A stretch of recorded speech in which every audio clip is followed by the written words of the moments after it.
Today we're going to clean the brushes. What you need to do is find these 2 yellow tabs and you need to push those up and this will lift right up.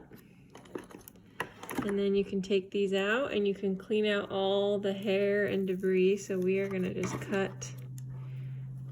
This is really gross, but we're just going to cut the hair. Get it out. So you want to get out all the hair. You can even take this off.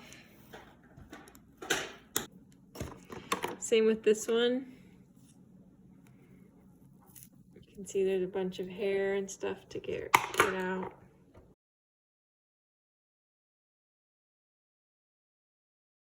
Just make sure not to cut the rubber brush. You might even want a little screwdriver.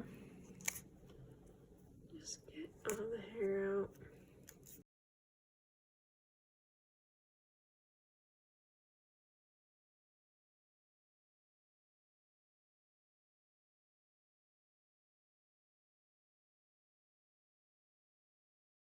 Once you have cleaned them out, you will go ahead and reinsert them.